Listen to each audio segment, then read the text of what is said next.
સજા માતાજી મિત્રો, ફરી તમારું સ્વાગત છે અમારે એક નવા મિની બ્લોગમાં. તો સ્વરૂપ અમે લોકો નીકળી ગયા હતા સાણંદ બાજુ જવા, કારણ કે કામ હતું અને કામ પતાઈને અમે લોકો નીકળી ગયા હતા રિટર્ન. અને હું મમ્મી જોડે એટલે મસ્તી તો કરવી જ પડે વળી, નકર તો ના ચાલે.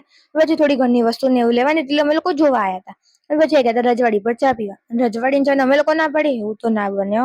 પછી મમ્મી પપ્પાને લાગી ગઈ હતી ભૂખ એટલે એ લોકોએ કરી લીધો નાસ્તો, અને આપણને ઈચ્છા નથી એટલે આપણે પી લીધી કોકા કોલા. અને પછી અમે લોકો રિટર્ન થઈ ગયા બપોર લાવવા માટે. ત્યાં તો ગણપતિ બાપાનું વિસર્જન થતું હતું, તો ગણપતિ બાપાના દર્શન કરી અમે લોકો આવી ગયા હતા ભાઈની ઓફિસે સોફા ને એવું જોવા, કારણ કે ઘર શિફ્ટ કરવાનું છે બધું જોવું પડે ને. પછી રિટર્ન આવી ગયા હતા ઘરે, અને અમે લોકો ઘરે અમારી પાછળ પાછળ ભાઈ બી આવી ગયો હતો. એને દેવભાઈ ને કઈ કામ હતું, આવી ગયા હતા ઘરે. લોકો ગયા અને અમે લોકો આવી ગયા હતા દુકાને. અને પપ્પા સ્પેશિયલી મારા માટે ચા બનાવવા ગયા હતા. જો સામે કેટલી વાળા ત્યાં બચારા ચા બનાવી તો બનાવી, પણ લઈને આયા કાઢીને પીવડાઈ ખરી. આવા પપ્પા હોવા જોઈએ વળી. અને બહાર એટલું મસ્ત વાતાવરણ હતું, એકદમ ગુલાબી ગુલાબી. અને પછી અમે લોકો નીકળી ગયા ભાભીને ત્યાં જવા માટે. આજનો દિવસ ભાઈ જ પૂરો થાય છે. વળે કાલે એક નવા બ્લોગ સાથે મારી ચેનલ સબસ્ક્રાઇબ કરી દેજો ગાઈસ.